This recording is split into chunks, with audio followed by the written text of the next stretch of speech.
কক্সবাজার দেশের একটি গুরুত্বপূর্ণ জেলা। এ জেলায় দিন দিন মারাত্মক আকার ধারণ করছে ডেঙ্গুর প্রকোপ।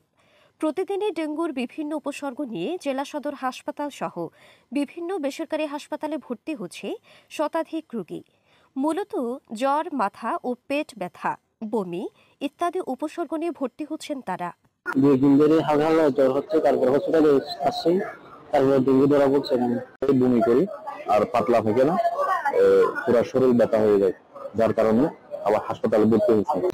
3 দিনের মধ্যে আমি 2টা স্যালাইন দিয়েছে, 4-5টা ইঞ্জেকশন দিয়েছে আর ওষুধ দেয়। রক্ত কমে গেছে, রক্ত দিয়েছি আবার, তারপরে আজকে আবার রক্ত প্রয়োজন হয়েছে, রক্ত আবার ব্যবস্থা করতেছি, রক্ত আবার একবার দেওয়ার জন্য। রোহিঙ্গা ক্যাম্পগুলোতে এ রোগ ভয়াবহ আকার ধারণ করছে। এ পর্যন্ত ডেঙ্গু আক্রান্ত হয়ে স্থানীয় কেউ মৃত্যুবরণ না করলেও মারা গেছেন 4 জন রোহিঙ্গা। চলতি বছর জেলায় ডেঙ্গু আক্রান্তের সংখ্যা 5,634। এর মধ্যে 1,855 জন স্থানীয় জনগোষ্ঠী এবং বাকি 3,779 জন রোহিঙ্গা, বললেন জেলা civil surgeon doctor Asif Ahmed Howlader. 2024 সালে আজকের দিন পর্যন্ত মোট ডেঙ্গু আক্রান্ত রোগী এই কক্সবাজার জেলায় হয়েছে হলো 5,634 এবং এর মধ্যে 1,855 জন হলো আমাদের হোস্ট জনগোষ্ঠী, মানে আমাদের বাংলাদেশি জনগোষ্ঠীর মধ্যে হয়েছে। আর এফডিএমএন ক্যাম্পে হয়েছে হলো 3,779 জন। এর মধ্যে এফডিএমএন এ 4 জন মৃত্যুবরণ করেছে, এই তথ্য আমাদের কাছে আছে। এদিকে ডেঙ্গু আক্রান্তের সংখ্যা বেশি হওয়ায় চিকিৎসা দিতে বেগ পেতে হচ্ছে চিকিৎসকদের।